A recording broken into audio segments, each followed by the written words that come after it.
Então, olhe para quem está do seu lado. Eu sei que o Carlos já falou isso, mas algumas pessoas chegaram depois. Olhe aí para quem está do seu lado e fala, boa noite. Que bom que você veio. Como você está bonito. Mas só fala se for verdade. Se for mentira, não fala. Você está na igreja. Amém? Louvado seja o nome do Senhor. Que hoje, né, Deus continue falando conosco. Ele já veio falando, né, através das palavras que foram faladas até aqui, através do louvor, mas que agora Ele fale através da palavra dEle, que é viva, é eficaz, a palavra dEle nos transforma, a palavra dEle nos confronta, ela nos corrige e é luz, amém? Hoje, gente, eu quero falar um pouquinho com vocês sobre frieza espiritual. Gostei. Tem até efeito sonoro aqui na frente. E, bom, né, por que a gente tem que falar de frieza espiritual? Primeiro, assim, uma das coisas, na minha opinião, que o cristão mais deve temer é isso. Por quê? A frieza espiritual, ela não vem assim, tipo, pá, do nada, aconteceu. Ela vem aos poucos, ela não vem com os 2 pés na porta e do nada eu durmo, amanhã eu estou frio, não é assim. E, geralmente, ela ocorre por diversos motivos, como, por exemplo, sei lá, o trabalho, a correria do dia a dia, aí você fica sem tempo de estar na presença de Deus ali no seu quarto, ou, enfim, onde você puder estar. Os problemas geralmente, eles nos abatem de uma forma, assim, sobrenatural, e é normal, porque nós somos seres humanos, nós vamos sentir isso. Enfim, estudos, famílias, angústias, tudo isso contribui para que a gente, às vezes, né, espero que seja às vezes, a gente deixe Deus de lado e coloque outras coisas no lugar de Deus. E assim, a frieza espiritual vai, né, dando aquela batidinha. E o bom da frieza espiritual, não bom, né, mas assim, é que ela vai dando sinais de quando ela está chegando. A gente sempre sabe quando ela está chegando, e a gente finge que não, porque a gente sempre quer deixar outras coisas no lugar de Deus, mas a gente sabe quando ela está chegando. E aí a gente pode ter alguns exemplos, como a falta de vontade de estar na igreja, aquela vontade de, não vontade, né, mas tipo assim, como se fosse uma obrigação vir para a igreja. E não como o salmista disse, né, alegrei-me como disseram, vamos à casa do Senhor. Aí você se sente obrigado a ir para a igreja, você se sente obrigado a fazer as coisas de Deus. E aí é quando você começa a perceber que as coisas não estão certas com você. E mais, né, quando eu me inclino mais para as coisas do mundo. É perceptível quando a gente deixa assim, né, de orar um pouco mais, aí vai Netflix, vai ver filme, vai fazer outras coisas que tirem Deus do lugar onde Ele deveria estar. E por que nós, cristãos, né, devemos temer tanto a frieza espiritual? Semana passada eu estava conversando com alguns amigos meus, né, e espero que vocês peguem a referência do que eu vou falar aqui, porque eu não vou citar nomes. A gente estava comentando sobre um caso de um pastor famoso que convidou uma ex-cantora gospel, ano passado, espero que vocês peguem a referência, para cantar num dos eventos que ele tinha feito. E aí ele veio a público, né, semana passada, alguma coisa assim, enfim, acho que na semana do Carnaval, falar que, tipo assim, ele não acreditaria que, tipo, se falassem para ele que depois de um ano desse evento, essa cantora estaria cantando no Carnaval. Pegaram, né? Eu não vou citar nome, gente, pelo amor de Deus. Não quero ter problemas com isso depois. Então, ele ficou aquele meme de eu só acredito vendo, eu vendo e não acreditando. Foi exatamente isso. E aí ele disse mais ou menos algumas coisas em relação a isso, né? Eu não vou lembrar o que ele disse exatamente sobre ela, mas amém, está lá. Se vocês quiserem ver, vocês podem ver depois na internet. E aí o Chambas, né? Para quem não sabe, Chambas é o pastor Alexandre. Eu não consigo chamar ele de pastor Alexandre. Me perdoa, amigo, mas é porque nós somos amigos aí há muito tempo. Ele me falou assim uma coisa que tipo ficou na minha cabeça a semana inteira. Não sei se ele escutou isso em algum lugar ou se é frase dele. Se for, é sua. Se não for, amém. Ele disse que, tipo assim, isso aqui, o nosso corpo físico, é o último a sair da igreja. da gente sair de verdade, assim, né, o corpo sair da igreja de verdade, os nossos desejos, os nossos pensamentos, tudo aquilo que, né, vem atrelado à fé cristã, isso já acabou há muito tempo. Então, aí, para sair o corpo é tranquilo, né, porque você já não está mais aqui.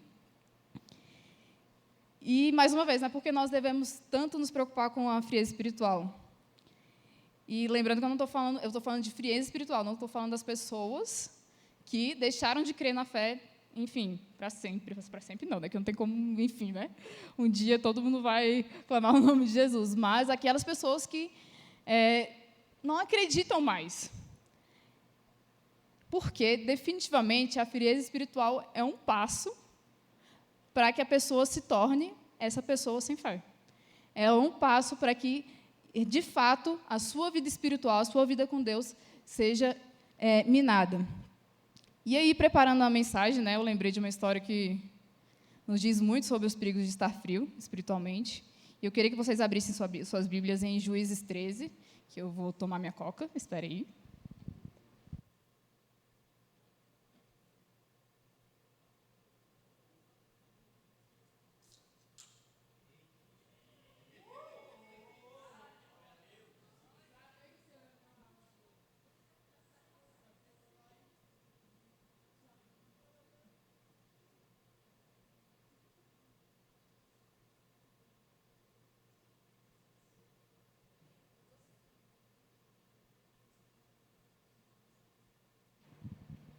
Abriram?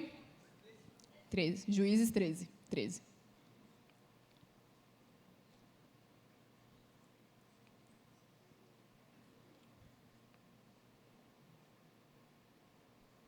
A gente vai ler do versículo 1, tá? Os israelitas voltaram a fazer o que o Senhor reprova, e por isso o Senhor os entregou nas mãos dos filisteus durante 40 anos. Certo homem de Zorá, chamado Manoá, do clã da tribo de Dan, tinha mulher estéril. Certo dia, o anjo do Senhor apareceu a ela e lhe disse: você é estéril, não tem filhos, mas engravidará e dará à luz. Todavia, tenha cuidado, não beba vinho nem outra bebida fermentada, e não coma nada impuro. E não se passará navalha na cabeça do filho que você vai ter, porque o menino será nazireu, consagrado a Deus desde o nascimento. Ele iniciará a libertação de Israel das mãos dos filisteus. Pulem lá para o versículo 24. A mulher deu à luz a um menino e pôs-lhe o nome de Sansão. Ele cresceu e o Senhor o abençoou. O Espírito do Senhor começou a agir nele quando ele se chamava Emanaã, entre Zorá e Estaol. Então, podem olhar para mim. Como vocês viram, nós estamos falando da história de Sansão. E antes de trazer alguns, né, dos ensinamentos, algumas das coisas que eu tirei dessa história sobre frieza espiritual, eu queria falar só um pouquinho do contexto do livro de Juízes, né, por todo. Depois de Josué ter liderado o povo, né, e ter morrido, e antes do povo ser liderado por um rei, né, a gente vai lembrar lá de Saul, antes do povo ter negado a liderança de Deus e ter decidido que queria um rei, como os povos deles viviam. Nesse meio termo, tiveram essas pessoas que foram chamadas de juízes. Eram pessoas levantadas por Deus para que pudessem meio que, né, libertar o povo, meio que também ser líderes espirituais na vida dessas pessoas. E aí, como eu falei, né, de tempos em tempos, Deus levantava essas pessoas para que pudesse ser líder naquele povo. E como a gente sabe, né, o povo israelita era um pouco rebelde. Eles né, já tinham se misturado ali com as pessoas que eles tinham conquistado. Então, muitas das coisas que eles faziam, eles repetiam as coisas que o povo fazia. Eles se afastavam de Deus, e aí vinham outros povos e subjugavam eles por conta dessa desobediência, né, de se afastar de Deus. E aí, a gente vê esses juízes e vê esses ciclos se repetindo por muitas vezes. No livro de Juízes, acho que vai ter 12 a 13 juízes citados, eu não vou ter certeza de quantos são, mas é mais ou menos isso.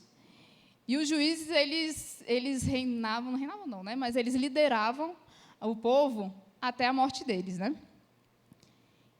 E aí que nós encontramos um desses juízes, que é Sansão. E Sansão, ele liderou o povo de Israel por 20 anos até a sua morte. Mas o que a gente pode extrair da vida de Sansão, né, como um aprendizado para nossas vidas? Como nós vimos, Sansão era um nazireu. Lá em número 6, né, eu vou ler para vocês, fala um pouquinho do que os nazireus não poderiam fazer, eles tinham que se abster, porque os nazireus eles eram entregues a Deus, isso poderia durar um período de tempo da sua vida, ou poderia ser a vida toda, como era o caso de Sansão. Então, abram a Bíblia de vocês aí em número 6, que vai ser um pouquinho maior isso. Número 6, nós vamos ler do 1 ao 8.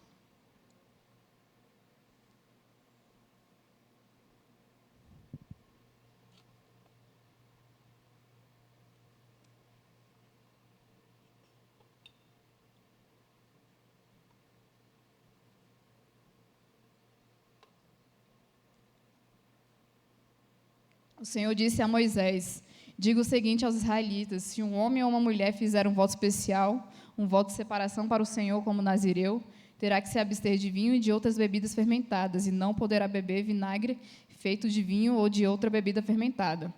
Não poderá beber suco de uva, nem comer uvas nem passas. Enquanto for nazireu, não poderá comer nada que venha da videira, nem mesmo as sementes ou as cascas. Durante todo o período de seu voto de separação, nenhuma lâmina será usada em sua cabeça. Até que termine o período de sua separação para o Senhor, ele estará consagrado e deixará crescer o cabelo de sua cabeça. Durante todo o período de sua separação para o Senhor, não poderá aproximar-se de um cadáver, mesmo que o seu próprio pai ou mãe, ou irmão morra. Ele não poderá tornar-se impuro por causa deles, pois traz sobre a cabeça o símbolo de sua separação para Deus. Durante todo o período de sua separação, estará consagrado ao Senhor.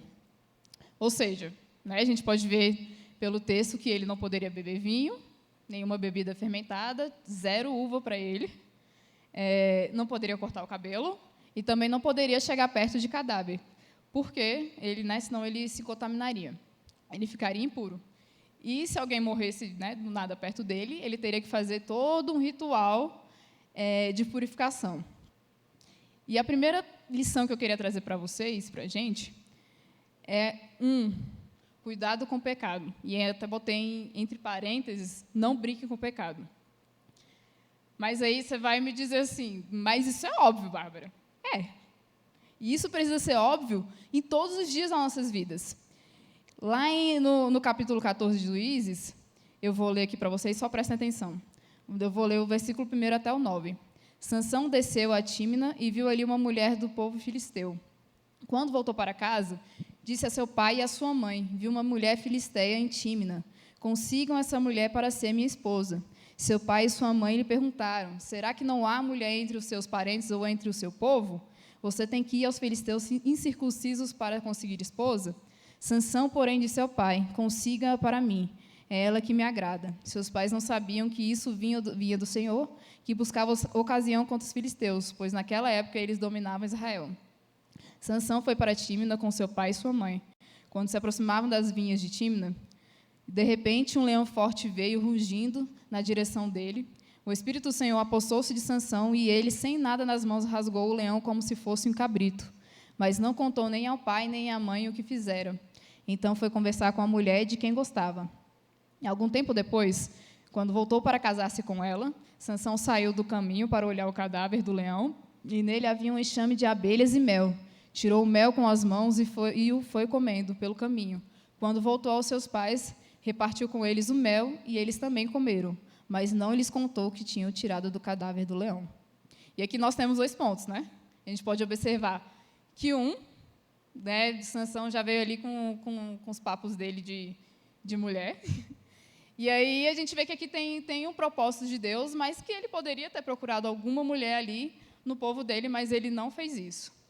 2, Sansão se aproximou de um cadáver e nem contou para os pais dele. E ainda assim, pegou ali o mel que estava ali no cadáver e levou para os pais dele e, de qualquer forma, não contou. Ou seja, lembrando que ele não poderia chegar perto de um cadáver, e muita gente diz, né, não sei, alguns historiadores dizem que ele já chegou também a beber. Não tenho como afirmar para vocês, porque não está na Bíblia, mas, de qualquer forma, alguns historiadores falam sobre isso. E na história de Sansão, como eu falei, a gente percebe que ele tem meio que um fraco, né, para a mulher, ele tem meio fraco de realmente escolher mulheres. Porque ele se casou com essa, deu lá uma treta, assim, generalizada, acabou que o pai dessa mulher entregou ela para um amigo dele, ele ficou indignado, matou todo mundo, aí depois ele se envolveu com uma prostituta, e o ápice da história de Sansão, com Dalila. Então, a gente vê que o negócio dele não era muito escolher mulher, ele tinha um negocinho ali que, enfim, né, não é muito agradável. E aí, a gente vê que na vida de Sansão tinha uma coisa muito forte em relação à desobediência, tinha um pecado muito forte em relação à desobediência. Ele literalmente pecava, e, cara, ele não estava nem aí. E a gente pode ver que, tipo assim, foram 20 anos isso. Ele pecava e estava nem aí para o que estava acontecendo com ele, sendo que ele era uma pessoa separada por Deus e que tinha algumas coisas que ele precisava fazer e ele não fazia. E algo que eu gosto muito do que o pastor Juninho fala, assim, quando ele fala sobre pecado, é uma frase assim que para mim é excepcional. O pecado, ele nunca vai cumprir com aquilo que ele promete. Indo um pouco mais à frente na história de Sansão, né, depois de ver todo esse lance dele com Dalila, dele ter, né, dela ter, tipo, ela enganava tanto ele, ela importunava tanto ele, que a Bíblia vai citar que ele ficava a ponto de morrer. E aí, nessa de, né, desesperado, né, casou errado, fez besteira, viu, não casem errado, escolham certo.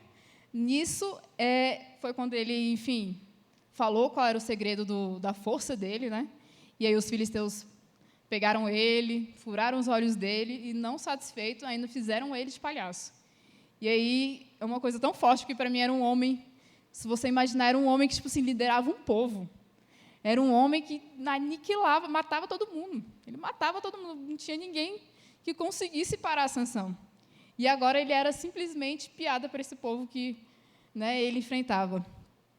E o pior, né, que quando a Bíblia cita que numa dessas, ele enganou Dalila por 3 vezes, né? Ele inventou umas coisas lá que faria com que ele perdesse a força, mas não aconteceu. E sempre que, tipo assim, ele acordava, ela falava: Sansão, os filisteus vieram te pegar. E aí, dessa última vez que ela falou isso, né? E aí ele pensou: poxa, né? Eu consegui, das outras vezes eu consegui me safar, dessa vez eu vou conseguir também. Só que tem uma frase muito forte assim nessa parte da Bíblia. A Bíblia cita assim: mas não sabia que o Senhor o tinha deixado. E aí eu fico pensando que Sansão, ele tinha o privilégio que poucas pessoas naquela época têm e que hoje nós temos. Porque naquela época, o que acontecia? O Espírito Santo, ele vinha, né, de vez em quando, em algumas pessoas, para que elas pudessem fazer aquilo que era de acordo com o que Deus quisesse. E ele tinha esse privilégio, mas, mesmo assim, ele desvalorizou isso que ele tinha. E a gente pode ver que o pecado tirou isso dele. E como eu disse, né, Sansão liderou o povo por 20 anos, mas as coisas assim, não estouraram do dia para a noite, não foi rápido. O pecado, ele sem arrependimento, ele vai minando, cara, aos poucos a nossa vida. Ele vai minando a nossa vida espiritual, ele vai minando a nossa vida mesmo, relacional com as outras pessoas, ele vai minando a nossa intimidade com Deus, ele vai minando a nossa vontade de estar na presença de Deus. O pecado, ele tira totalmente do foco das coisas de Deus. Então, o recado que eu queria deixar para vocês hoje, assim, o mais importante da noite, é para que vocês não brinquem com o pecado. A gente, às vezes, tem essa, né, vou fazer isso aqui, é de boa. Aí você vai fazendo essa coisa tanto tempo que daqui a pouco ela vai se tornando normal para você. Você nem consegue mais enxergar que é um pecado. E você, quando você vê, você não consegue sair. Você está ali mais arregado do que tudo naquele pecado. Então, gente, não brinca com o pecado. Não deixe que ele afaste vocês de Deus e da presença dele. Amém? 2, viva como um separado de Deus. Como eu falei, né, Sansão era um nazireu. E nazireu, ele vem de uma palavra hebraica que significa separado ou dedicado. E como nós podemos ver, né, na vida de Sansão, ele tinha algumas tarefas a cumprir, como uma pessoa separada, porém, ele não fazia isso. E não diferente de Sansão, a gente pode ver que nós também, nós fomos separados por Deus. Nós fomos separados para um propósito dele. E é importantíssimo que nós vivemos de acordo com esse propósito. É importantíssimo que nós entreguemos nossa vida e dediquemos a nossa vida a Deus como povo dele, para a glória dele. E aí eu queria ler João 17, de 6 a 9. Eu vi ali meu sobrinho do nada. Eu revelei o teu nome àqueles que do mundo me deste. Eles eram teus, tu os deste a mim, e eles têm guardado a tua palavra. Agora eles sabem que tudo que me deste vem de ti, pois eu lhes transmiti as palavras que me deste, e eles as aceitaram. Eles reconheceram de fato que vim de ti e quero que me enviaste. Eu rogo por eles. Não estou rogando pelo mundo, mas por aqueles que me deste, pois são teus. Nós somos deles. Amém? E nós somos geração eleita, sacerdócio real, nação santa, povo exclusivo de Deus, e para anunciar as grandezas daquele que os chamou das trevas para a sua maravilhosa luz. Olha o que nós temos como propósito. Nós precisamos, de fato, viver de acordo com o propósito que Ele nos deu, e de forma com que Deus espera de nós, que sejamos santos. Amém? 1 Pedro 1,15 diz assim, 15 e 16, mas assim como é santo aquele que os chamou, sejam santos vocês também, em tudo o que fizerem, pois está escrito, sejam santos, porque eu sou santo. E, de fato, acho que não tem nenhuma forma de você saber o que você tem que fazer, de você revelar quem você é, se não for através da Bíblia. A Bíblia ela tem tudo aquilo que nós precisamos para saber quem nós somos, para saber o que devemos fazer e para saber quem nós somos. E semana passada o Carlos disse algo muito, muito forte aqui, que nós devemos ser inconformados com as coisas desse mundo. O mundo ele não pode nos moldar. O mundo ele não pode falar o que eu devo fazer. O mundo ele não pode falar o que eu devo acreditar. O mundo ele não pode ser aquilo que vai ditar o que eu tenho que fazer. Nós sabemos que nós somos santos e nós fomos chamados para isso. Nós somos separados por Deus e para testemunhar essa graça salvadora. Amém?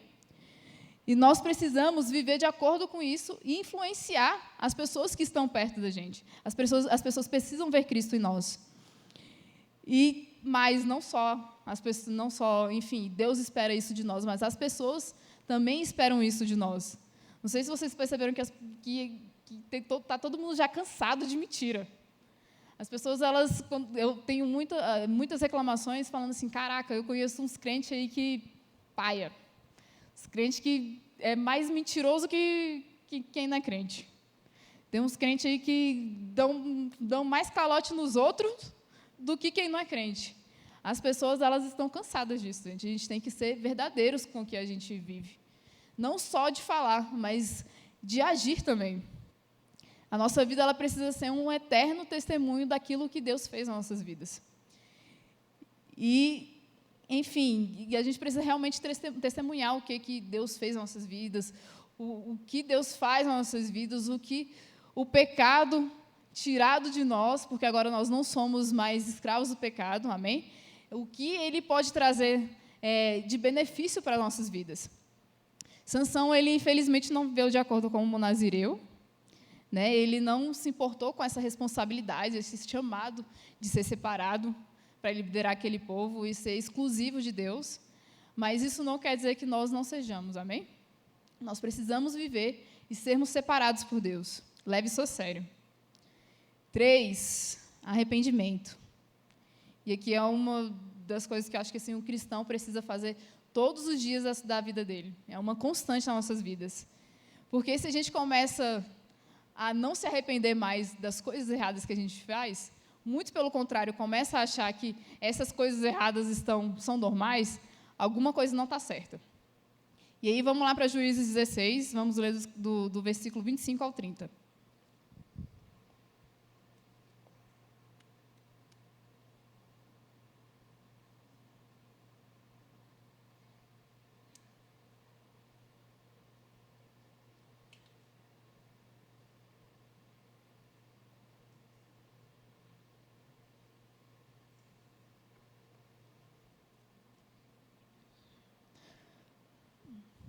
25 a 30. Com o coração cheio de alegria, gritaram: tragam-nos Sansão para nos divertir. E mandaram trazer Sansão da prisão, e ele os divertia. Quando puseram entre as colunas, Sansão disse ao jovem que o guiava pela mão: ponha-me onde eu possa apalpar as colunas que sustentam o templo, para que eu me apoie nelas. Homens e mulheres lotavam o templo. Todos os líderes dos filisteus estavam presentes, e no alto, na galeria, havia cerca de 3.000 homens e mulheres, vendo Sansão que os divertia. E Sansão orou ao Senhor: ó soberano Senhor, lembra-te de mim. Ó Deus, eu te suplico, dai-me forças mais uma vez, e faze com que eu me vingue dos filisteus por causa dos meus 2 olhos.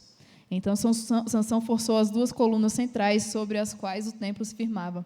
Apanhando-se nelas, tendo a mão direita numa coluna e a esquerda na outra, disse: que eu morra com os filisteus.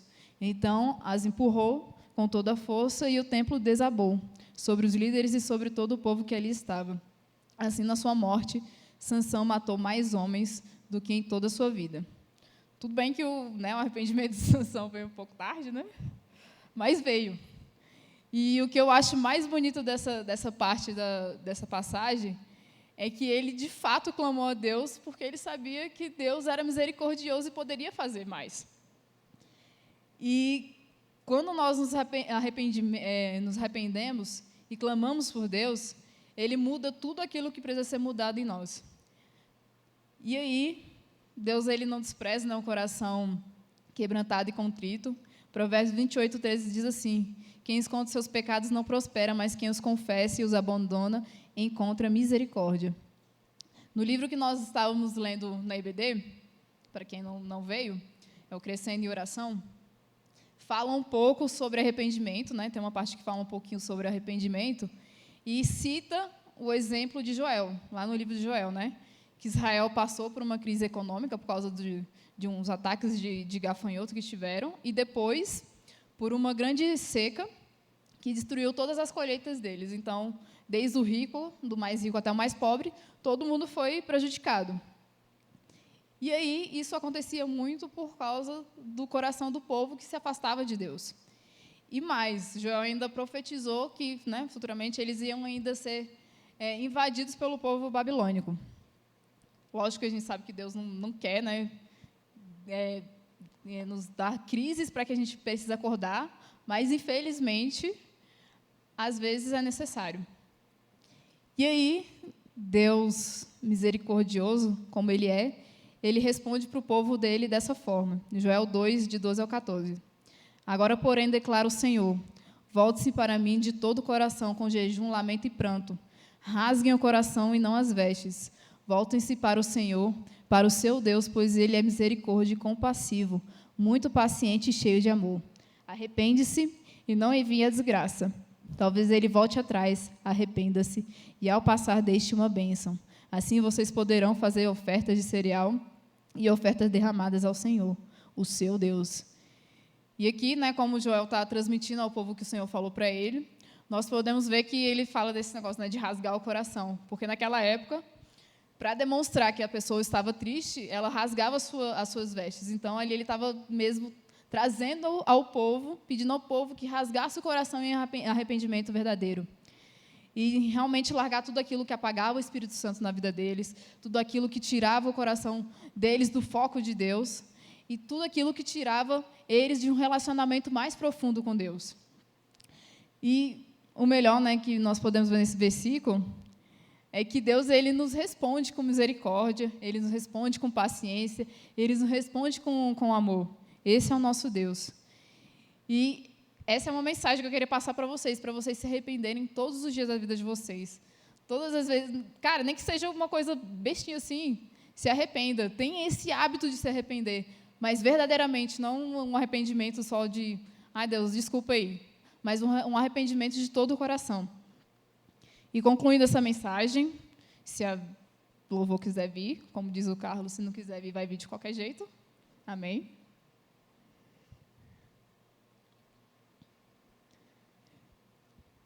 Eu sei que não é fácil, Nunca vai ser. Se alguém vê na Bíblia algo falando que essa vida ia ser fácil, por favor, me fale, porque eu preciso ver isso, que eu vou reclamar com Deus. Falar, Deus, por que eu estou passando por isso? Mas, de uma coisa eu sei, a gente precisa, de fato, ter muito cuidado com a frieza espiritual. A gente precisa mesmo ter muito cuidado com as coisas que podem afetar a nossa vida espiritual, todas as coisas que foram citadas. E, às vezes, nós passamos por isso, né? Às vezes a gente esfria, uma hora ou outra, mas a gente precisa ter em mente que a gente tem que se arrepender todos os dias e fazer com que a gente restaure mesmo, né? Fazer essa restauração com Deus, essa restauração de relacionamento com Deus, porque a frieza espiritual realmente pode acabar com a nossa vida com Deus, ela pode nos afastar totalmente de Deus. E aí eu queria que realmente vocês pensassem nisso, não deixem isso acontecer com a vida de vocês. Tenham ali realmente a Bíblia como um guia de vocês, tenham esse momento de oração todos os dias na vida de vocês, esse relacionamento, essa intimidade com Deus, para que isso não se abata na vida de vocês. E aí eu queria que vocês fechassem os olhos de vocês, agora.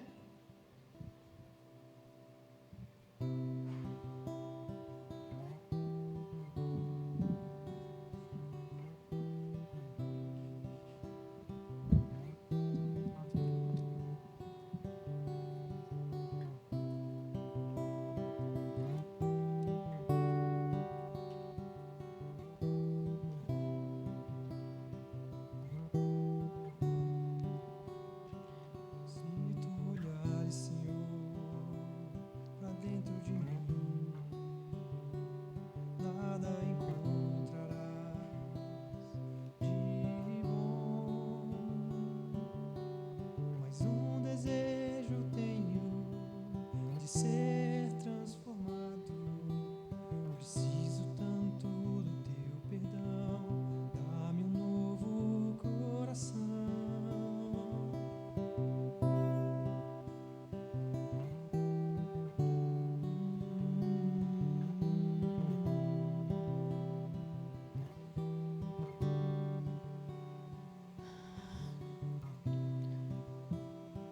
Não brinque com o pecado. Arrependa-se todos os dias. Viva de acordo com o separado de Deus, porque você foi separado e você tem um propósito. Se afaste de tudo aquilo que quer tirar a presença de Deus na sua vida. Se afaste de tudo aquilo que te impede de dar um passo a mais no seu relacionamento com Deus. Nada nas nossas vidas pode ser mais importante que Deus nela. E quando eu digo nada mesmo. Nem família, nem pai, nem mãe, nem as pessoas com quem nós nos relacionamos, nada pode ser mais importante que Deus. Clame a Deus por ajuda. Nós precisamos dele para tudo.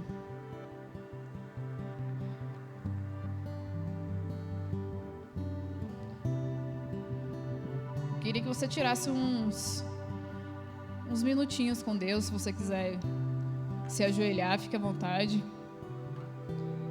Se tem algo que você precisa se arrepender, use esse momento para se arrepender. Se tem algo que você precisa confessar, use esse momento para confessar. Se há alguma renovação que precisa ser feita, que ela seja feita.